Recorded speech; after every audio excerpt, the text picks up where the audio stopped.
이 모든 불행의 시작은 당대 최고 영재였던 조지 그렌으로부터 쓰여지기 시작했습니다. 17살의 나이로 MIT 박사과정을 졸업한 그는 올림픽 은메달리스트이자 미식축구의 전설이며 공군 전투기 파일럿, 게다가 20살에는 노벨상 후보에 오른 천재였습니다. 한 사람이 평생을 노력해도 어려운 분야들에서 역사상 기록된 바 없는 유일무이한 천재의 모습을 보여주며 세계의 모든 신기록을 갈아치웠던 조지 그렌은 거기서 멈추지 않고 항공 우주학에까지 손을 뻗쳐 인간이 우주로 향하기 위한 발걸음을 수백 년가량 단축시킨 존재였습니다.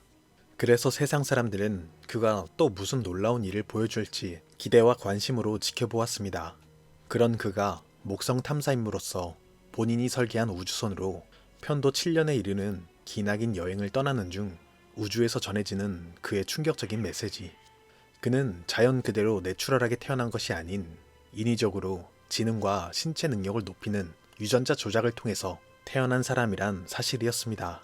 그는 자신이 만든 유전자 조작 기술을 전 세계 네트워크에 공개했습니다. 그리고 현존하는 인류와 앞으로 태어날 새로운 인류의 다리 역할을 하게 될 조정자의 의미를 담아서 스스로를 코디네이터라 부르게 됩니다.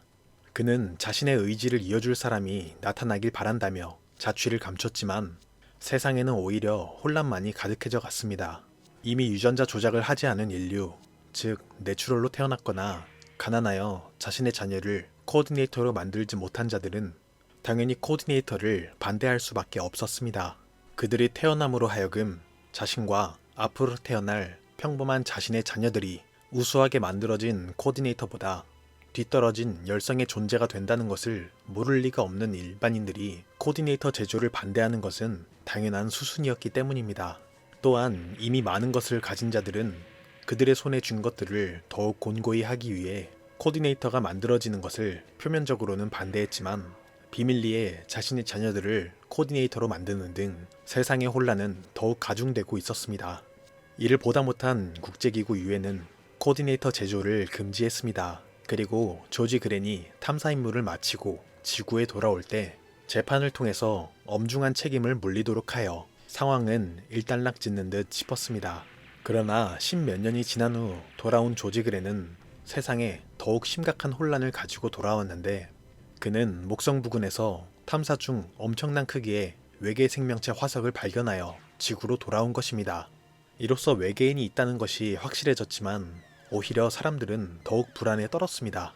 외계인이 인류의 적인지 아군인지조차 모르는 상황에서 인류는 무엇이 있을지 모를 미래를 대비하기 위해 금지되었던 코디네이터 제조를 다시 시작해서 우수한 기술자들을 늘려 우주 공간에 대한 연구를 서두르게 됩니다. 초기 우주에서 살 수 있는 공간인 콜로니를 만드는 것을 시작으로 기술이 발전됨에 따라 그것의 업그레이드 버전인 모래시계형의 우주공장 플랜트를 건설하기 시작하고 이를 관리하기 위하여 개발비 투자국가인 대서양 연방과 유라시아 연방 그리고 동아시아 공화국이 만든 이사회라는 기관에서 플랜트의 관리와 통제를 맡게 되었습니다. 플랜트에서 일하기 위해선 높은 기술력과 우주라는 가혹한 공간에서 작업하기 위한 뛰어난 신체 능력을 갖춘 코디네이터가 필요했습니다. 그래서 플랜트의 수가 불어남에 따라 코디네이터 기술자들도 늘어났고 조지 그렌의 고백 이후 30년 만에 코디네이터는 1000만 명이 넘게 되었습니다. 우수한 코디네이터로 인해 나날이 발전해가는 플랜트의 기술력은 만들지 못하는 것이 없을 정도라 불리웠지만 이사회의 통제 아래 식료품과 곡물의 생산만큼은 엄격하게 금지되어 식량의 100%를 지구에서 수입하도록 지시하였습니다. 과학이 무궁무진하게 발전하고 코디네이터도 붐을 이루는 이 시기부터 기존의 반 코디네이터를 외치는 단체들은 시위에서 끝나는 것이 아닌 코디네이터나 플랜트에 직접적으로 테러를 가하는 일들이 생기기 시작하였습니다. 허나 애초에 플랜트는 어떠한 국가가 아니었기 때문에 자치권이나 군대를 가질 수가 없어서 거듭되는 테러의 피해 속에서도 아무런 대응을 할 수가 없었습니다. 이것을 보다 못한 두 코디네이터 시겔 클라인과 패트릭 자라를 중심으로 플랜트의 자치권과 자주 무역권의 획득을 주장하는 정치단체를 만들어 플랜트의 중심 세력으로 자리 잡게 됩니다. 플랜트에서는 코디네이터들이 자신들만의 정치 기반을 다지고 있을 때 지구에선 최초의 코디네이터인 조지 그렌이 비극적인 암살 테러로 목숨을 잃는 사건이 발생하게 되었습니다. 그는 스스로가 말한 대로 내추럴과 코디네이터 둘 사이의 조정자 위치를 자처하며 내추럴로 하여금 코디네이터는 인류의 적이 아닌 친구임을 외치는 가장 영향력이 큰 사람이었습니다. 이렇듯 조지 그랜이 암묵적으로 코디네이터의 대표 역할을 해왔기 때문에 이 사건은 단순히 한 사람의 죽음이 아닌 코디네이터 전체의 발언권이 사라진 중요한 사건이었습니다. 내추럴로 구성된 이사회와 테러 단체의 핍박 속에서 아무런 말을 하지 않는다는 것은 스스로 노예가 되겠다는 뜻이었습니다.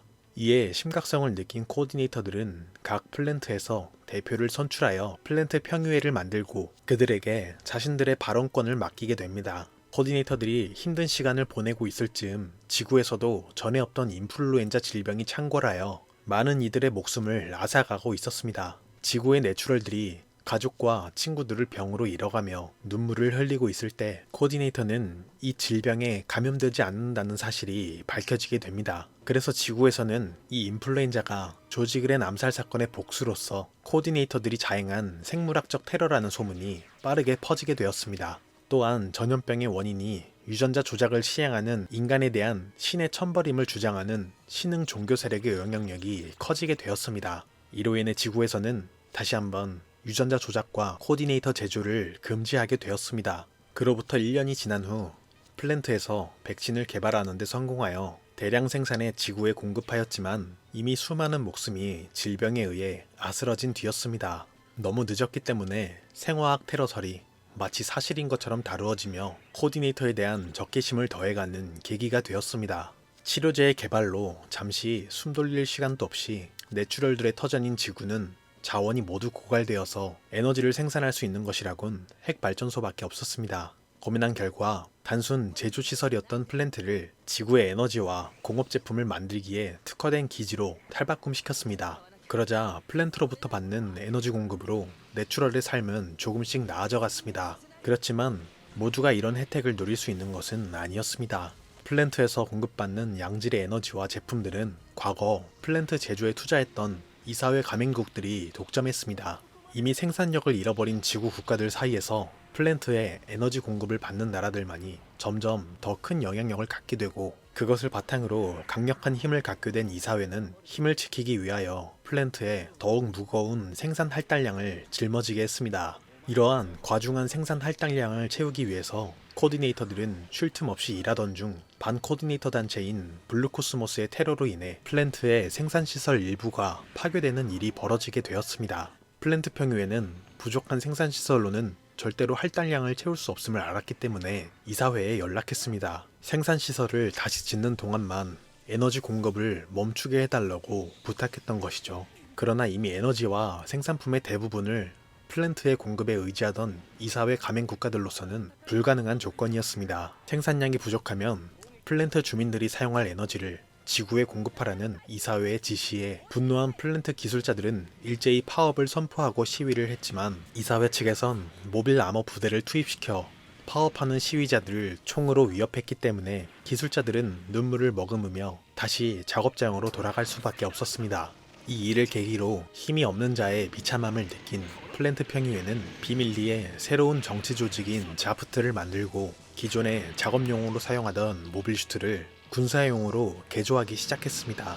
힘없는 코디네이터들은 총구를 들이미는 이사회의 요구에 따라 할당량을 맞추기 위해서 밤낮으로 야근하며 더욱 열심히 일했습니다. 그러나 부족한 생산시설로 할당량을 채우는 것은 애초에 불가능한 것이었고 오히려 억지로 생산량을 맞추다 보니 정작 플랜트에서 사용할 에너지가 없는 지경에 이르기 시작했습니다. 이 악순환을 반복하다가는 코디네이터가 먼저 과로와 에너지 부족으로 죽어나갈 판국이었습니다. 플랜트 평의회는 이사회로부터 독립을 준비하며 현재 이사회나 지구의 내추럴들로부터 가장 크게 코디네이터들의 목줄을 쥐고 있는 식량 수입 문제를 해결하기 위해서 움직였습니다. 비밀리에 이사회 가맹국이 아닌 남아메리카 합중국 그리고 대양주 연합과 식료 수입 거래 협정을 맺고 식량을 담을 화물선단을 보냈습니다만 이를 알아챈 이사회는 다시 한번 군대를 보내 화물선단을 침몰시켰습니다. 이 사건을 계기로 정치 조직이었던 자프트를 패트릭 자라의 지도 아래 전투형 모빌 슈트로 무장한 군대로 재편성하게 됩니다. 또한 먹고 살기 위한 근본적인 문제를 해결하기 위해서 플랜트는 이사회에서 엄중히 금지시켰던 식량의 생산을 시작하게 됩니다. 물론 이것을 가만 놔둘 리가 없었던 이사회 가맹국들은 대규모 모빌 아머 군대를 이끌고 플랜트로 출격하지만 오히려 소수였던 자프트의 모빌스투 부대에 의해서 처참하게 농락을 당하게 됩니다. 이때의 승리를 기반으로 플랜트 평의회는 완전한 자치권과 대등한 무역 관계를 이사회에게 요구하고 이 회답을 다음해 1월 1일까지 하지 않는다면 지구에 대한 모든 수출을 정지한다고 공식 발표하게 됩니다.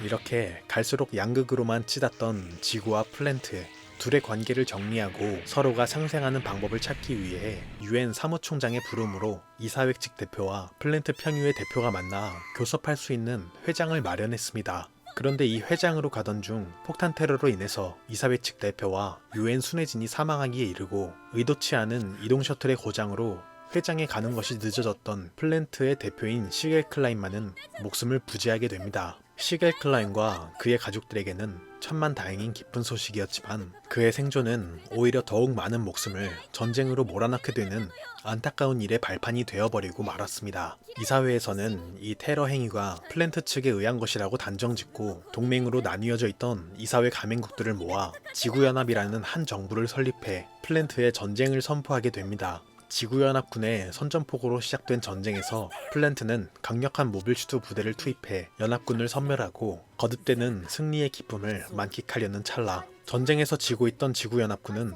상황을 역전하기 위해 2월 14일 발렌타인데이에 식량 생산을 담당하는 농업 플랜트 유니우스 세븐에 핵미사일을 발사하여 가루로 만들어 버립니다. 냉정하게 생각해 본다면 적의 유일한 식량 기지를 핵미사일 한 발로 파괴한 영리하고 섬뜩한 작전이었지만 그 플랜트 안에서 학살된 민간인 24만 3,721명은 단순한 숫자가 아니었습니다. 이들은 각자 하나하나의 이름을 가지고 있던 누군가의 부모였고 형제 자매들이며 괴리고 죄 없는 아이들이었습니다. 이처럼 끔찍하게 목숨을 잃은 이들을 추모하며 플랜트 평의회는 독립을 선언하게 되고 지구연합에 대한 철저한 항쟁과 복수를 코디네이터 동포들에게 약속합니다. 또한 지구연합에 가입하지 않은 비가맹 국가에게 우선적으로 에너지와 물자를 공급하겠다고 발표하면서 전에 비밀리에 식량 무역협정을 맺었던 남아메리카 합중국과 대양주연합이 이를 수락하게 됩니다.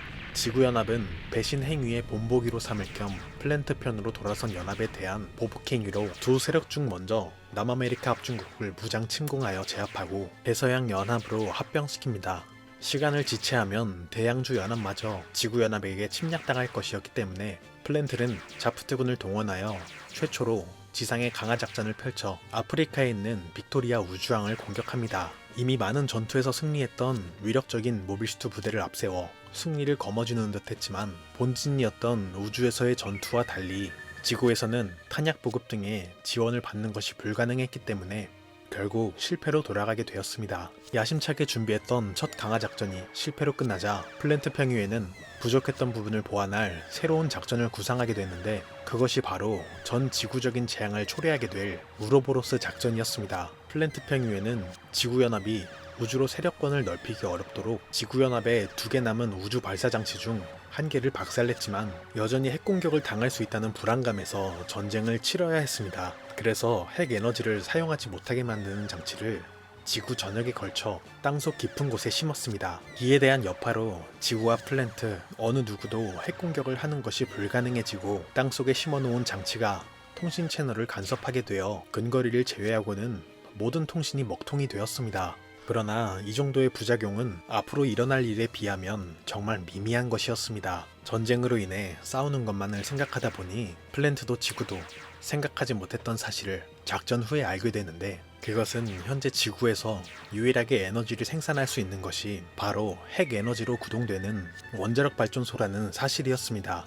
가뜩이나 전쟁으로 플랜트로부터 에너지를 공급받을 수 없던 지구였는데 유일한 에너지 생산 수단마저 사라져 전기나 수도, 가스 등의 모든 시설이 작동을 멈췄습니다. 사회의 전반적인 시스템이 마비가 되어 마치 국가가 없는 것과 같은 혼돈이 찾아온 지구는 순식간에 무법지대가 되어 범죄가 끊이질 않고 심지어는 굶어서 목숨을 잃는 사람들까지 생겨나며 종래엔 지구인의 10%인 10억 명이 사망하게 되었습니다. 가족과 소중한 사람들이 굶어 죽거나 강도를 당해 목숨을 빼앗기는 상황 속에서 지구의 내추럴들은 이 모든 원흉인 코디네이터에 대한 징후가 최고로 격화되어 극에 달할 수밖에 없었습니다. 이러한 분위기 속에서 지구에 얼마 없던 코디네이터들이 자신들에게 가해질 테러 등의 위해를 두려워하여 대부분 우주의 플랜트로 이주하게 되는데, 이로 인해 이 이야기의 주인공인 키라와 아스란이 우주에서 만나게 되며 앞으로의 이야기가 시작됩니다.